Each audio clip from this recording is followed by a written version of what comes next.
Lahore press club में यहाँ पे पंजाबी कल्चर फेस्टिवल का इनकाद किया गया है और लोगों में पंजाबी कल्चर की अवेयरनेस को फैलाने के लिए ये जो है ना प्रोग्राम मुनक्किद किया गया है। यहाँ पर डिफरेंट किस्म के लोग आए हैं, हमारे जो पड़ोसी ममालिक है वहाँ से भी लोग आए हैं इस इवेंट को जो है देखने के लिए और इंजॉय करने के लिए आए। उनसे पूछते हैं कि उनको हमारा ये कल्चर कैसा लगा, और जो आउट ऑफ कंट्री से हम आए हैं उनसे भी पूछते हैं कि उनको पंजाबी कल्चर फेस्टिवल कैसा लग रहा है।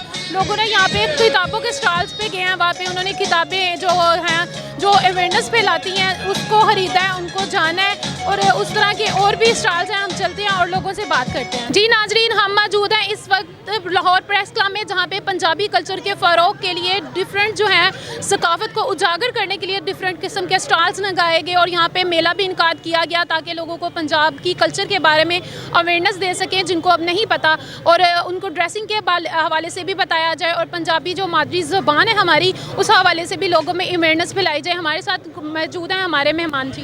आप जी बहुत शुक्रिया जी आपका, आपने बात करने का मौका दिया जी। ਅੱਜ ਆਪਣਾ ਪੰਜਾਬੀ ਕਲਚਰ ਔਰ ਮਾਂ ਬੋਲੀ ਦਿਹਾੜੇ ਜੀ 21 ਫਰਵਰੀ ਜੀ ਅਸੀਂ ਆਪਣੀ ਪਿਛੋਕੜ ਆਪਣੀ ਰਹਿਤਲ ਆਪਣੇ ਬਾਵਜੂਦ ਦੀ ਜਿਹੜੀ ਅਖਲਾਕੀ ਕਦਰਾਂ ਨੇ ਜੀ ਉਹਨਾਂ ਦੀ ਅਸੀਂ ਗੱਲ ਕਰਨ ਵਾਸਤੇ ਇਕੱਠੇ ਹੋਏ ਆ ਜੀ। ਔਰ ਮੈਂ ਸਮਝਦਾ ਪ੍ਰੈਸ ਕਲੱਬ ਲਾਹੌਰ ਨੇ ਬੜਾ ਕਿ ਅੱਛਾ ਇਨੀਸ਼ੀਏਟਿਵ ਲਿਆ। ਇੱਥੇ ਜਿਹੜੀ ਡਿਬੇਟਸ ਹੋ ਰਹੀਆਂ ਨੇ ਅਦਬ ਤੇ ਹੋ ਰਹੀਆਂ ਤੇ ਦਾਨਿਸ਼ਵਰ ਅਦੀਬ ਮੁਸੰਨਫ ਔਰ ਜਿਹੜੇ ਰਾਈਟਰ ਆਏ ਨੇ ਉਹ ਇਸ ਚੀਜ਼ ਦੇ ਉੱਤੇ ਗੱਲ ਕਰ ਰਹੇ ਨੇ, ਇਸ ਚੀਜ਼ ਦੇ ਉੱਤੇ ਪ੍ਰਚਾਰ ਕਰ ਰਹੇ ਨੇ, ਆਪਣੀ ਪੰਜਾਬੀ ਸੱਭਿਆਚਾਰ ਤੇ ਆਪਣੀ ਕਲਚਰ ਆਪਣੀ ਸਕਾਫਤ ਔਰ ਜਿਹੜੀ ਬਾਵਜੂਦ ਦੀ ਅਖਲਾਕੀ ਕਦਰਾਂ ਨੇ ਜੀ ਉਹਦੇ ਉੱਤੇ ਡਿਬੇਟਸ ਹੋ ਰਹੀਆਂ ਨੇ, ਗੱਲਬਾਤ ਹੋ ਰਹੀ ਤਾਂ ਕਿ ਅਸੀਂ ਆਉਣ ਵਾਲੀ ਪੀੜ੍ਹੀਆਂ ਨੂੰ ਪੈਗਾਮ ਦੇਈਏ ਕਿ ਸਾਨੂੰ ਕੋਈ ਸਾਸੇ ਕਮਤਰੀ ਨਹੀਂ। ਪੂਰੀ ਦੁਨੀਆ ਦੇ ਵਿੱਚ ਸਾਰੇ ਮੁਲਕ ਜਿਹੜੇ ਨੇ ਆਪਣੀ ਆਪਣੀ ਮਾਂ ਬੋਲੀ ਨੂੰ ਆਪਣੇ ਕਲਚਰ ਨੂੰ ਫਰੋਗ ਦਿੰਦੇ ਨੇ और सानू ऐसे कोई सासे कमती नहीं क्योंकि साडा भी कल्चर बड़ा रिच है। पंजाबी 5000 साल पुरानी जुबान है।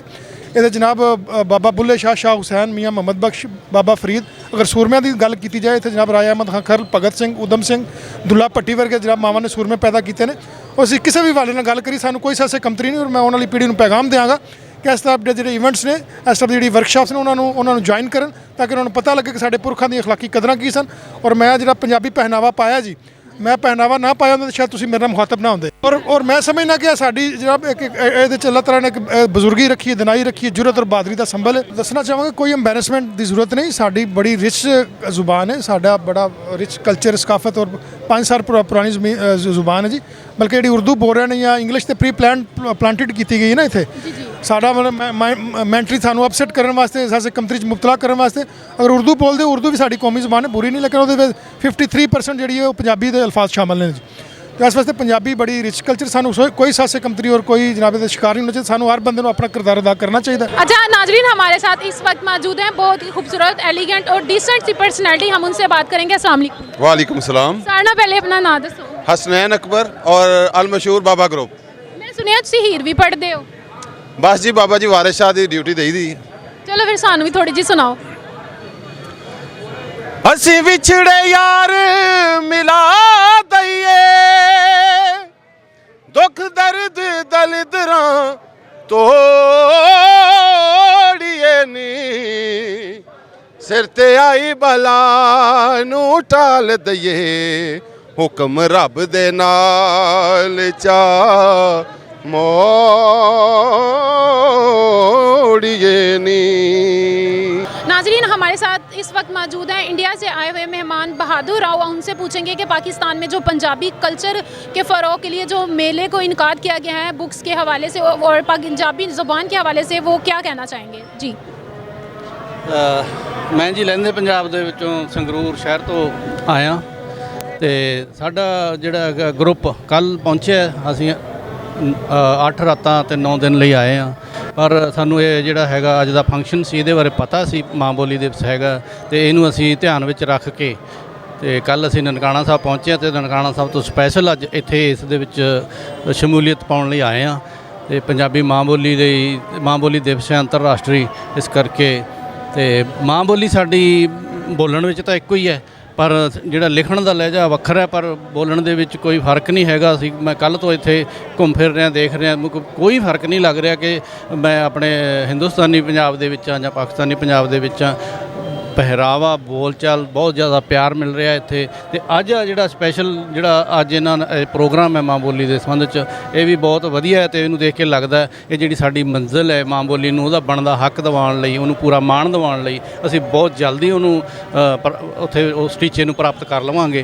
ते मैनूं ये लगदा इन्ना उत्साह है देख के इत्थे लोकां दे विच कल्ली बोली नहीं ਤੇ ਇੱਥੇ ਜੋ ਆਪਣਾ ਵਿਰਸਾ ਹੈ ਉਹਦੇ ਮੁਤਾਬਕ ਵੀ ਸਾਰੇ ਪੱਗਾਂ ਫਰਲੇ ਵਾਲੀਆਂ ਪੱਗਾਂ ਜਿਹਨੂੰ ਸਾਡੇ ਤਾਂ ਫਰਲਾ ਜਾਂ ਤੁਰਲਾ ਕਹਿੰਦੇ ਆ, ਇੱਥੇ ਪਤਾ ਨਹੀਂ ਕੀ ਕਹਿੰਦੇ ਆ, ਉਹ ਬਣ ਕੇ ਬੜੇ ਸੋਹਣੇ ਲੱਗ ਰਹੇ ਨੇ। ਸਾਡਾ ਵਿਰਸੇ ਨਾਲ ਸੰਬੰਧਿਤ ਹੋਰ ਵੀ ਬੜਾ ਕੁਝ ਦੇਖਣ ਨੂੰ ਮਿਲ ਰਿਹਾ, ਬਹੁਤ ਚੰਗਾ ਲੱਗ ਰਿਹਾ ਮੈਨੂੰ। ਅੱਛਾ, ਆਪ ਤੁਹਾਨੂੰ ਕੀ ਲੱਗਦਾ ਹੈ ਕਿ ਜਿਹੜੇ ਇੱਥੇ ਸਾਡੇ ਇੱਥੇ ਪੰਜਾਬ ਦੇ ਜਿਹੜੇ ਲੋਕ ਨੇ ਜਿਹੜੇ ਪੰਜਾਬੀ ਬੋਲਦੇ ਨੇ ਤੇ ਉਹਨਾਂ ਦੇ ਉਧਰ ਜਿਹੜਾ ਇੰਡੀਆ ਦੇ ਵਿੱਚ ਤੁਹਾਡੇ ਉਧਰ ਜਿਹੜੇ ਪੰਜਾਬੀ ਹੈਗੇ ਨੇ, ਉਹਨਾਂ ਲੋਕਾਂ ਦਾ ਕਹਿਣਾ ਹੈ ਜਾਂ ਅਕਸਰ ਪ੍ਰੋਪਾਗੈਂਡਾ ਜਿਹੜੇ ਕਰਦੇ ਨੇ, ਜਿਹੜੇ ਕਹਿੰਦੇ ਨੇ ਕਿ ਉਧਰ ਦਾ ਪੰਜਾਬ ਤੇ ਜਿਹੜਾ ਪਾਕਿਸਤਾਨ ਦਾ ਪੰਜਾਬ ਹੈ ਉਹ ਅਲੱਗ ਹੈਗਾ, ਉਹਨਾਂ ਦੀ ਬੋਲਣ ਦਾ ਸਟਾਈਲ, ਉਹਨਾਂ ਦਾ ਰਹਿਣ ਸਹਿਣ ਅਲੱਗ ਹੈ, ਲੇਕਿਨ ਜਦੋਂ ਦੇਖਿਆ ਜਾਂਦਾ ਤੇ ਉਹਨਾਂ ਦਾ ਸਟਾਈਲ, ਉਹਨਾਂ ਦੀ ਬੋਲਣ ਦਾ ਤਰੀਕਾ ਪੰਜਾਬੀ ਇੱਕ ਹੀ ਹੈਗੀ ਹੈ, ਬਿਲਕੁਲ ਅਲੱਗ ਨਹੀਂ ਹੈਗੀ। ਲੇਕਿਨ ਤੁਸੀਂ ਉਹਨਾਂ ਨੂੰ ਇੱਕ ਪੈਗਾਮ ਦੇਣਾ ਚਾਹੋਗੇ ਜਿਹੜੇ ਇਹੋ ਜਿਹੀਆਂ ਗੱਲਾਂ ਕਰਦੇ ਨੇ ਔਰ ਸਾਡੇ ਤੇ ਤੁਹਾਡੇ ਦਿਲਾਂ ਦੇ ਵਿੱਚ ਨਫ਼ਰਤ ਪੈਦਾ ਕਰਨ ਦੀ ਕੋਸ਼ਿਸ਼ ਕਰਦੇ ਨੇ? ਹਾਂ, ਉਹ ਇਹੋ ਜਿਹੀਆਂ ਗੱਲਾਂ ਕਰਦੇ ਨੇ। ਇੱਕ ਇਹ ਵੀ ਮਕਸਦ ਹੈ ਜਿਹੜਾ ਨਫ਼ਰਤ ਪੈਦਾ ਕੀਤੀ ਜਾਂਦੀ ਹੈ, ਅੱਗੇ ਤੋਂ ਅੱਗੇ ਗੱਲ ਫੈਲਾਈ ਜਾਂਦੀ ਹੈ ਤੇ ਉਹ ਅਸਲ ਦੇ ਵਿੱਚ ਹਾਂਜੀ ਨਿਰਮਲ ਕੌਰ ਕੋਟਲਾ ਜੀ ਨੇ ਇਹ, ਤੇ ਅਸੀਂ ਅੱਜ ਇੱਥੇ ਆ ਕੇ ਅਸੀਂ ਫੇਸਬੁੱਕ ਤੇ ਇਕੱਠੇ ਆ। ਪੰਜਾਬੀ ਸਾਡੀ ਮਾਂ ਬੋਲੀ ਹੈ, ਪੰਜਾਬੀ ਨੂੰ ਪਿਆਰ ਕਰਨ ਵਾਲੇ ਆ ਤੇ ਫੇਸਬੁੱਕ ਤੇ ਮਿਲਦੇ ਆ, ਗੱਲਾਂ ਵੀ ਕਰਦੇ ਆ, ਪਰ ਮੁਲਾਕਾਤ ਦੇਖੋ ਵਾਕਿਓ ਪਾਰ ਹੋ ਕੇ ਹੋਣੀ ਸੀ, ਇੱਥੇ ਹੋਣੀ ਸੀ ਪਾਕਿਸਤਾਨ ਮੇ। ਬਾਬੇ ਨਾਨਕ ਨੇ ਤੇ ਬਾਬੇ ਨਾਨਕ ਨੂੰ ਤਾਂ ਅਸੀਂ ਮਿਲਣ ਆਉਣ ਲੱਗਿਆ ਮੈਂ ਸੋਚਿਆ ਸੀ ਵੀ ਕਿਤੇ ਥੋੜਾ ਬਹੁਤ ਬਾਬਾ ਨਜ਼ਮੀ ਜੀ ਨੂੰ ਵੀ ਮਿਲਾ ਦੇਣਾ, ਤੇ ਬਟ ਬਾਬਾ ਨਜ਼ਮੀ ਨਾਲ ਤਾਂ ਬੈਠ ਕੇ ਚਾਹ ਪੀਣ ਦਾ ਮੌਕਾ ਦੇ ਦਿੱਤਾ ਬਾਬੇ ਨਾਨਕ ਨੇ, ਤੇ ਮੈਨੂੰ ਬਹੁਤ ਚੰਗਾ ਲੱਗਿਆ ਇਸ ਕਰਕੇ। ਸੋ ਜਿਹੜੀਆਂ ਤੁਸੀਂ ਆਪਾਂ ਉਥੇ ਵਿਸ਼ੇ ਤੇ ਆਉਂਦੇ ਆ, ਜਿਹੜਾ ਤੁਸੀਂ ਕਿਹਾ ਸੀ ਉਹ ਸੁਣੀਆਂ ਸੁਣੀਆਂ ਗੱਲਾਂ ਨੇ, ਉਹ ਜਿਹੜਾ ਅਸਲ ਆ ਕੇ ਇੱਥੇ ਦੇਖਣਾ ਚਾਹੀਦਾ। ਪਾਕਿਸਤਾਨ ਆਉਣਾ, ਇੱਥੋਂ ਦਾ ਵੀਜ਼ਾ ਲਵਾਉਣਾ ਕੋਈ ਔਖਾ ਨਹੀਂ, ਕੋਈ ਖਰਚਾ ਵੀ ਜ਼ਿਆਦਾ ਨਹੀਂ ਹੁੰਦਾ। ਜਿਹੜੇ ਇਹੋ ਜਿਹੀਆਂ ਗੱਲਾਂ ਕਰਦੇ ਨੇ ਉਹਨਾਂ ਨੂੰ ਆ ਕੇ ਦੇਖਣਾ ਚਾਹੀਦਾ। ਕੋਈ ਫਰਕ ਹੀ ਨਹੀਂ ਸਾਨੂੰ ਲੱਗਦਾ, ਬਾਜ਼ਾਰਾਂ 'ਚ ਤੁਰੇ ਫਿਰਦੇ ਹਾਂ ਅਸੀਂ ਕੱਲ੍ਹ ਦੇ, ਕਿਸੇ ਤਰ੍ਹਾਂ ਦਾ ਕੋਈ ਫਰਕ ਨਹੀਂ ਲੱਗਦਾ। ਲੋਕ ਵੀ ਇਹੋ ਜਿਹੇ ਨੇ, ਉਹਨਾਂ ਦਾ ਪਿਆਰ ਵੀ ਹੈ, ਪਿਆਰ ਉਸ ਤੋਂ ਜ਼ਿਆਦਾ ਹੀ ਹੈ, ਉਧਰ ਨਾਲੋਂ ਜ਼ਿਆਦਾ ਹੀ ਪਿਆਰ ਕਰਦੇ ਨੇ, ਬਹੁਤ ਮੁਹੱਬਤ ਕਰਦੇ ਨੇ। ਤੁਹਾਨੂੰ ਕੀ ਲੱਗਦਾ ਕਿ ਤੁਸੀਂ ਉਧਰ ਜਦੋਂ ਇੱਕ ਘਰ ਨੂੰ ਛੱਡ ਕੇ ਆਉਂਦੇ ਹੋ ਤੇ ਦੂਸਰੇ ਘਰ 'ਚ ਆ ਜਾਂਦੇ ਹੋ, ਤੁਹਾਨੂੰ ਇੱਥੇ ਕੋਈ ਮੁਸ਼ਕਲ ਜਾਂ ਪਰੇਸ਼ਾਨੀ ਜਾਂ ਕਿਸੇ ਨੇ ਕੋਈ ਗੱਲ ਕੀਤੀ ਹੋਵੇ ਜਾਂ ਜੋ ਤੁਸੀਂ ਸੁਣਦੇ ਹੋ ਲੋਕਾਂ ਕੋਲੋਂ, ਕੋਈ ਤੁਹਾਨੂੰ ਲੱਗਾ ਐਸੀ ਕੋਈ ਗੱਲ ਇੱਥੇ ਲੱਗੀ ਹੈ? ਨਹੀਂ ਰਾਜੇ, ਮੈਨੂੰ ਬਿਲਕੁਲ ਵੀ ਨਹੀਂ ਲੱਗਾ। ਮੈਨੂੰ ਇੰਝ ਲੱਗਾ ਕਿ ਜਿੱਦਾਂ ਮੈਂ ਆਪਣੇ ਪੇਕੇ ਘਰ ਆਈ ਹਾਂ ਤੇ ਮੇਰੇ ਛੋਟੇ ਵੀਰ ਵੱਡੇ ਵੀਰ ਮੇਰਾ ਇਸਤਕਬਾਲ ਕਰ ਰਹੇ ਆ ਔਰ ਮੇਰਾ ਸਵਾਗਤ ਕਰ ਰਹੇ ਆ। ਬਹੁਤ ਹੀ ਅੱਛਾ ਲੱਗ ਰਿਹਾ ਆ ਕਿ ਦਿਲ गार्डन होया पिया है। बहुत शुक्रिया नाज़रीन, हमारे साथ मौजूद है कथक पे महारत रखते हुए वलीद कामरान। आज हम आपको अपनी स्क्रीन पे उनके चंद जो हैं वो कथक के स्टेप्स दिखाएंगे। वो बहुत खूबसूरत महारत रखते हैं इस पे और माशाल्लाह से हमने भी थोड़ी देर पहले भी देखा था। अब आपको एक बार फिर दिखाते हैं। जी कामरान जी, अस्सलाम वालेकुम। क्या हाल है? मैं ठीक ठाक हूँ। कामरान, बड़ा आपका कथक का डांस बड़ा फेमस हुआ हुआ है। बहुत थैंक यू। बस प्यार है लोगों का, बस प्रमोट बस करते हैं और अच्छा लगता है। मुझे बड़ी खुशी होती है मिट्टी के जो विरसे से लगाव लगते हैं। तो एक मिट्टी का एक ये भी एक विरसा है और जो अपना पैथ हो रहा है तो उसको आप जो प्रमोट कर रहे हैं तो मुझे बड़ी खुशी होती है।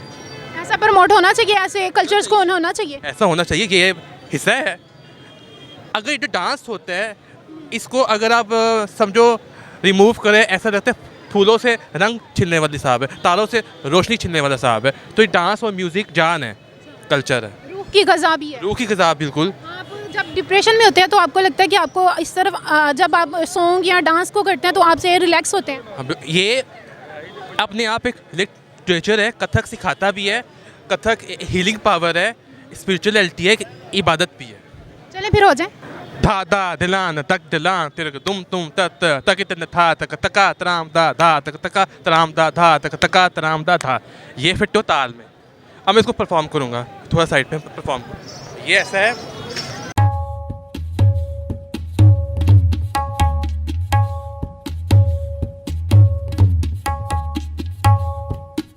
अब मैं आपको एक तोड़ा बताऊँगा, वो आमद का है, ठीक है। और ये है धात क धूंगा धाते की देगा धातिन था दित्ता किरता तक दूंगा तकित न था दित्त कत दित्त किन था ती तत थई ए ती तत ती रही तथई तथई दई ती तत धई तथई तथई दई ती तत धई तथई तथई दई ती तत था। अब मैं इसको परफॉर्म करूँगी।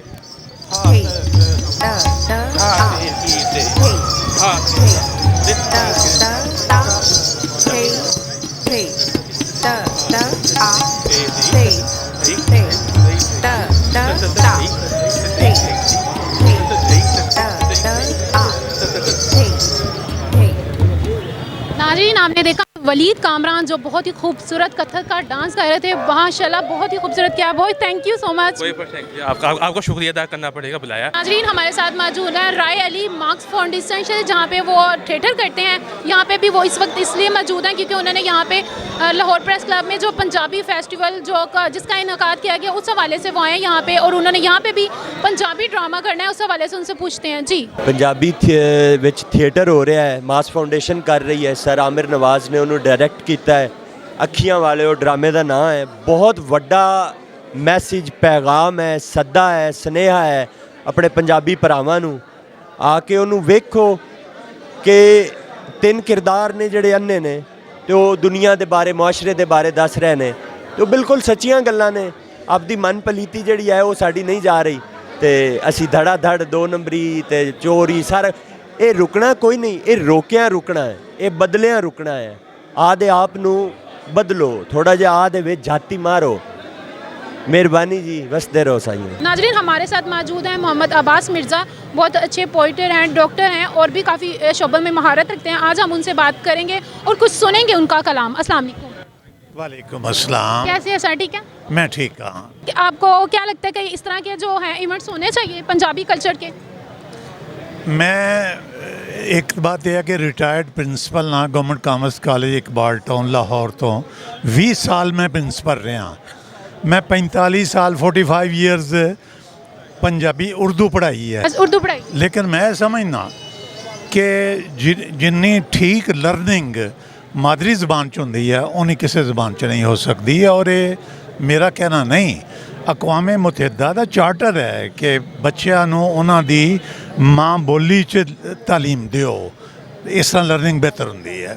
सही। तुसीं कहंदे हो कि अगर असी पंजाबी बोलीए, माँ जिहड़ी मादरी जुबान है अपनी बोलांगे तो असी ज़्यादा तरक्की करांगे।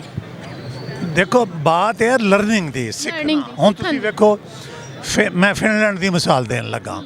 फिनलैंड स्कैंडिनेवियन कंट्रीज़ चो एक छोटा जिहा जजीरा है, ਉਹਦੀ आबादी कोई 40 ਲੱਖ के करीब है। लाहौर की आबादी मेरा ख्याल है कि 1.5-2 करोड़ की हो गई है कम से कम, अगर ज़्यादा नहीं हैगी तो। और फिनलैंड जिहड़ा है वो पूरी वर्ल्ड च पिछले 7 सालों दे विच एजुकेशन च नंबर 1 काउंट होंदा है।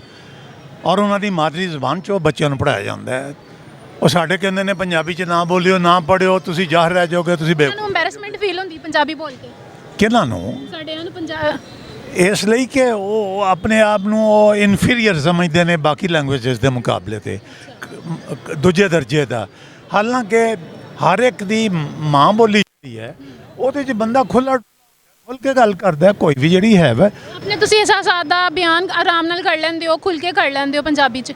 मैं पंजाबन माँ का दुध पीता है, मैं ਉਹਦੀ औलाद हाँ, चुनाचे मैनू कोई ਇਹਦੇ ਚ मुश्किल पेश नहीं आती। बल्कि मैं ਜਦੋਂ बाकायदा पढ़ाना ਹੁੰਦਾ सा ना प्रिंसीपल बन के मैं जरा घट करता, तो मैं बाज़ दफ़ा गल छड्ड के ना तो पंजाबी च तलबा ना शुरू हो जाना सा। और वो बाकायदा उन्होंने इंजॉय करते सन कि भाई कमाल की गल होने रही थी। तो मैंने यह प्रोग्राम देखा पंजाबी कल्चर का, बहुत अच्छा लगा, माँ बोली हमारी। तो मेरी रिक्वेस्ट ये है चीफ मिनिस्टर साहब के, मरीम नवाज साहब के, कि मेहरबानी करें एक मजमून जो है पंजाबी किताब का रखें तालीम में। आप तालीम को बहुत प्रमोट कर रही हैं वज़ीर साहबा, मेरी आपसे रिक्वेस्ट है कि पंजाब के अंदर एक मजमून जो है वो पंजाबी किताब का रखें। देखो सिंध के अंदर सिंधी किताब का मजमून है, पश्तो में पश्तो किताब का मजमून है, बलोचिस्तान में बलोची ज़बान का मजमून है, लेकिन पंजाब के अंदर हमारा पंजाबी सूबा है, हम पंजाबी, ये हमारा हक़ है जो आप हमें नहीं दे रहे। मेरी रिक्वेस्ट है आपसे। नाज़रीन हमारे साथ मौजूद हैं माँ बोली प्रोग्राम में जो पंजाब की ज़ुबान को फ़रोग़ देने के लिए जो यहाँ पे मेले का इनकाद किया गया था, उस हवाले से हम बात करेंगे। अस्सलाम वालेकुम सर। वालेकुम सलाम। सबसे पहले अपना नाम बताइए। मेरा नाम राणा खालिद कमर है। जी सर, मैं आपसे पूछना चाहूँगी कि जो माँ बोली का जो प्रोग्राम का जो यहाँ पे इनकाद किया गया है, मुनक्किद किए जो मेले मुनक्किद किए गए थे और पंजाबी ज़ुबान को फ़रोग़ देने के लिए जो ये इक़दाम किए जा रहे हैं, उस हवाले से आप क्या कहेंगे? पहली गल तो यह है कि चूँकि अज माँ बोली का दिहाड़ा है, इस हवाले नाल मेरा ख्याल है कि सानू पंजाबी दे विच गल करनी चाहिए। तो पंजाबी दे विच गल ये है कि वैसे मैं पंजाबी च करनी सी, मैं फिर भुल गई क्योंकि रूटीन दे विच होना पंजाबी तो रही नहीं, असी बोलने रूटीन च उर्दू, तो वो मैं उर्दू च पुछ लिया। चलो ठीक है, कोई गल नहीं। उर्दू भी साडी ना कौमी ज़बान हैगी, वो भी साडे लई साडे दिल के करीब हैगी है, तो साडी माँ बोली भी साडे दिल के करीब है। असल गल ये है ਕਿ ਮੇਰਾ ਜਿਹੜਾ ਨੁਕਤਾ ਨਜ਼ਰ ਹੈ ਨਾ ਉਹ ਥੋੜਾ ਮੁਖਤਲਿਫ ਹੈਗਾ। ਮੇਰਾ ਨੁਕਤਾ ਨਜ਼ਰ ਹੈ, ਇਹਨਾਂ ਨੇ ਨਾਂ ਰੱਖਿਆ ਮਾਂ ਬੋਲੀ। ਮੈਂ ਇਹਦੇ ਇਸ ਫਲਸਫੇ ਦੇ ਖਿਲਾਫ ਹੈਗਾ ਵਾਂ। ਮੈਂ ਕਹਿੰਦਾ ਬੋਲੀ ਮਾਂ क्या है कि इंज नहीं माँ बोली नहीं सी होना चाहिए। ਮਾਂ ਬੋਲੀ ਪਹਿਲੀ ਗੱਲ ਤਾਂ ਹੈ ਕਿ ਮਾਂ ਬੋਲੀ ਕਿਉਂ ਬਈ ਮਾਂ ਬੋਲੀ ਜਿਹੜੀ ਹੈ ਉਹ ਤੇ ਫਰਜ਼ ਕਰੋ ਮੈਂ ਪੰਜਾਬੀ ਹਾਂ, ਮੇਰੇ ਘਰ ਕੋਈ ਸਰਾਇਕੀ ਆ ਗਈ ਹੈ, ਕੋਈ ਪਸ਼ਤੋ ਬੋਲਣ ਵਾਲੀ ਆ ਗਈ ਹੈ, ਮੇਰੇ ਬੱਚੇ ਉਹ ਮਾਂ ਵਾਲੀ ਬੋਲੀ ਤੇ ਨਹੀਂ ਬੋਲਣਗੇ ਨਾ, ਉਹ ਪਿਓ ਵਾਲੀ ਬੋਲੀ ਬੋਲਣਗੇ। ਮੈਂ ਤੇ ਇਸ ਨਾਮ ਦੇ ਖਿਲਾਫ। ਬੋਲੀ ਮਾਂ ਹੋਣੀ ਚਾਹੀਦੀ ਸੀ ਇਹਦਾ ਨਾਮ, ਇਸ ਦਿਹਾੜ ਦਾ ਨਾ ਬੋਲੀ ਮਾਂ। ਅੱਛਾ ਤੁਸੀਂ ਕਹਿ ਰਹੇ ਹੋ ਜਿਹੜੀ ਮਾਂ ਬੋਲੇ ਉਹੀ ਹੋਣੀ ਚਾਹੀਦੀ ਹੈ ਬੋਲੀ। ਨਹੀਂ, ਬੋਲੀ ਨੂੰ ਮਾਂ ਦਾ ਦਰਜਾ ਦਿਓ। ਮੇਰਾ ਇਹ ਫਲਸਫਾ ਹੈ। ਵੈਸੇ ਹੋਣਾ ਇੰਜ ਹੀ ਚਾਹੀਦਾ ਸੀ। ਬੋਲੀ ਨੂੰ ਮਾਂ ਦਾ ਦਰਜਾ ਦਿਓ, ਕੋਈ ਵੀ ਬੋਲੇ। ਮੈਂ ਪੰਜਾਬੀ ਹਾਂ ਤਾਂ ਪੰਜਾਬੀ ਜਿਹੜਾ ਹੈ ਨਾ ਮੇਰੀ ਮਾਂ ਹੈ। ਅਗਰ ਕੋਈ ਸਰਾਇਕੀ ਹੈ ਤਾਂ ਸਰਾਇਕੀ ਉਹਦੀ ਮਾਂ ਹੈ। ਅਗਰ ਕੋਈ ਉਰਦੂ ਬੋਲਦਾ ਹੈ ਤਾਂ ਉਹਦੀ ਜਿਹੜਾ ਉਰਦੂ ਉਹਦੀ ਮਾਂ ਹੈ। ਮਾਂ ਬੋਲੀ ਦੀ ਬਜਾਏ ਬੋਲੀ ਮਾਂ ਹੋ ਜਾਏ ਤਾਂ ਮੈਂ ਤਾਂ ਹੱਕ ਵਿੱਚ ਹੈਗਾ। ਮੈਂ ਤੇ ਸਜੈਸ਼ਨ ਤੁਹਾਨੂੰ ਪਹਿਲੇ ਦੇਣਾ ਚਾਹੀਦਾ ਸੀ। ਮੈਂ ਸਮਝਦਾ ਵਾਂ ਕਿ ਸਾਡਾ ਜਿਹੜੇ ਫੈਸਲੇ ਕਰਨ ਵਾਲੇ ਲੋਕ ਨੇ ਨਾ ਉਹ ਵੀ ਜ਼ਿਹਨੀ ਤੌਰ ਤੇ ਫਾਰਗ ਨੇ। ਉਹਦੀ ਵਜ੍ਹਾ ਹੈ ਕਿ ਇੰਟਰਨੈਸ਼ਨਲ ਦਿਹਾੜ ਹੈ। ਤੁਸੀਂ ਆਨਲਾਈਨ ਕਹਿ ਰਹੇ ਹੋ। ਹਾਂਜੀ, ਇਹ ਇੰਟਰਨੈਸ਼ਨਲ ਦਿਹਾੜ ਹੈ। ਅਕਵਾਮ ਮੁਤਹਿਦਾ ਨੇ ਇਹਦਾ ਨਾਂ ਰੱਖਿਆ ਹੈ ਮਦਰ ਲੈਂਗੁਏਜ ਡੇ। ਠੀਕ ਹੈ। ਅੰਗਰੇਜ਼ ਜਿਹੜੇ ਨੇ, ਅੰਗਰੇਜ਼ ਦੀ ਮਾਂ ਵੀ ਅੰਗਰੇਜ਼ ਹੈ ਤੇ ਪਿਓ ਵੀ ਅੰਗਰੇਜ਼ ਹੈ। ਲਿਹਾਜ਼ਾ ਉਹਨਾਂ ਨੇ ਉਹ ਰੱਖ ਦਿੱਤਾ ਸੀ, ਉਹਦਾ ਟਰਾਂਸਲੇਟ ਕਰਕੇ ਅਸੀਂ ਕਹਿੰਦੇ ਮਾਦਰੀ ਜ਼ੁਬਾਨੋਂ ਕਾ ਦਿਨ। ਠੀਕ ਹੈ ਨਾ, ਮਾਂ ਬੋਲੀ। ਤੁਸੀਂ ਕਹਿ ਰਹੇ ਹੋ ਕਿ ਉਹਨਾਂ ਦੀ ਤੇ ਮਾਂ ਵੀ ਅੰਗਰੇਜ਼ ਤੇ ਪਾਕਿਸਤਾਨੀਆਂ ਦੀਆਂ ਮਾਵਾਂ ਤੇ ਅਲੱਗ ਨੇ, ਤੁਸੀਂ ਕਹਿੰਦੇ ਹੋ। ਦੇਖੋ ਨਾ ਹੁਣ ਮਾਂ ਇੱਥੇ ਪਾਕਿਸਤਾਨ ਦੇ ਵਿੱਚ ਮੁਖਤਲਿਫ ਜ਼ੁਬਾਨਾਂ ਨੇ। ਪਾਕਿਸਤਾਨ ਦੇ ਵਿੱਚ ਬੇਸ਼ੁਮਾਰ ਜ਼ੁਬਾਨਾਂ ਬੋਲੇ ਜਾਂਦੇ ਨੇ ਔਰ ਆਪਸ ਦੇ ਵਿੱਚ ਉਹਨਾਂ ਦੇ ਕੋਈ ਐਸਾ ਰੁਕਾਵਟ ਵੀ ਨਹੀਂ ਹੈਗੀ ਕਿ ਉਹਨਾਂ ਦੇ ਆਪਸ ਰਿਸ਼ਤੇ ਨਾ ਹੋਣ। ਲਿਹਾਜ਼ਾ ਇਹਨੂੰ ਬੋਲੀ ਮਾਂ ਹੋਣਾ ਚਾਹੀਦਾ ਸੀ, ਲੇਕਿਨ ਚੂੰਕਿ ਅਕਵਾਮ ਮੁਤਹਿਦਾ ਨੇ ਨਾਮ ਦਿੱਤਾ, ਲਿਹਾਜ਼ਾ ਹੁਣ ਤਾਂ ਅਸੀਂ ਮਜਬੂਰੀ ਹੈ, ਸਾਨੂੰ ਮੰਨਣਾ ਪੈਂਦਾ ਹੈ। ਇੰਟਰਨੈਸ਼ਨਲ ਦਿਨ ਹੈਗਾ। ਮੈਂ ਸਮਝਦਾ ਵਾਂ ਕਿ ਜਿਹੜਾ ਸਿੰਧੀ, ਸਰਾਇਕੀ, ਪੰਜਾਬੀ, ਉਰਦੂ, ਪਸ਼ਤੋ ਮਤਲਬ ਬਲੋਚੀ, ਇਹ ਸਾਰੇ ਸਾਡੀ ਮਾਂ ਦੀਆਂ ਬੋਲੀਆਂ ਨੇ। ਸਾਰਿਆਂ ਦੀ ਆਪਣੀ ਮਾਂ ਹੈ, ਲੇਕਿਨ ਇਹ ਮਾਂ ਸਾਂਝੀ ਮਾਂ ਕਿਹੜੀ ਹੈ? ਇਹ ਧਰਤੀ ਹੈ, ਇਹ ਜ਼ਮੀਨ ਹੈ। ਇਹਦੇ 'ਤੇ ਜਿਹੜੀਆਂ ਵੀ ਬੋਲੀਆਂ ਜਾਂਦੀਆਂ ਨੇ ਮੈਂ ਸਮਝਦਾ ਕਿ ਉਹ ਮਾਵਾਂ ਨੇ। ਸਾਨੂੰ ਉਸ ਮਾਂ ਦਾ ਇੱਕ ਬੱਚੇ ਬਣ ਕੇ ਸੋਚਣਾ ਚਾਹੀਦਾ ਹੈ ਔਰ ਇੱਕ ਦੂਸਰੇ ਦੀ ਲੱਤਾਂ ਖਿੱਚਣ ਦੀ ਬਜਾਏ, ਇੱਕ ਦੂਸਰੇ ਨੂੰ ਛੁਰੀਆਂ ਮਾਰਨ ਦੀ ਬਜਾਏ ਸਾਨੂੰ ਇੱਕ ਦੂਜੇ ਦੇ ਨਾਲ ਪਿਆਰ ਕਰਨਾ ਚਾਹੀਦਾ ਹੈ। ਔਰ ਮਾਂ ਦਾ ही ये फलसफा है। माँ ही ये कहती है कि मेरे पुत ने और सारे इकट्ठे ने। नाजरीन, आपने देखा कि लाहौर प्रेस क्लब में जो पंजाबी कल्चर के फ़रोग के लिए जो माँ बोली प्रोग्राम का इनेकाद किया गया था, खूबसूरत तरीके से उसको सजाया गया। इस मेले को यहाँ पे किताबों की और फिर यहाँ पे जो है पंजाबी ड्रेसेस और लोगों के जो पहनावा आपने वो भी देखा होगा, उस हवाले से भी लोगों ने काफ़ी चीज़ों को इंजॉय किया। और इस तरह की जो इन्वायरमेंट है वो लोगों को मिलनी चाहिए। जो लोग पंजाबी ज़ुबान से या पंजाबी कल्चर से भागते हैं और जो पंजाबी बोलने से कतराते हैं, उनको ये अवेयरनेस होनी चाहिए कि पंजाबी हमारी मादरी ज़ुबान है, इसको हमको आगे लेके जाना चाहिए। क्योंकि हर कंट्री में, हर मुल्क में एक मुल्क तभी कामयाब होता है जब वो अपने आप को और अपनी ज़ुबान को उजागर करता है। आपने लोगों के इस हवाले से ओपिनियन भी सुने और लोगों के ख़यालात भी। और हमारे पड़ोसी ममालिक में से भी जो हमारे मेहमान आए थे उन्होंने भी यही कहा कि जब हम पाकिस्तान में आते हैं तो हमें ये बिल्कुल भी नहीं महसूस होता कि हम दूसरे पंजाब में हैं। आपने अभी भी देखा कि मेरे पीछे जो लोग हैं वो इस चीज़ को काफ़ी इंजॉय कर रहे हैं। इंडिया से आए हुए जो हमारे मेहमान थे नाजरीन, उन्होंने कहा भी यहाँ पे इंजॉय किया। हम उनको बिल्कुल भी महसूस नहीं होता कि वो दूसरे मुल्क में हैं। इसी के साथ अपनी मेज़बान राबील सैयद को इजाज़त दें और देखते रहें MB न्यूज़। अल्लाह हाफ़िज़।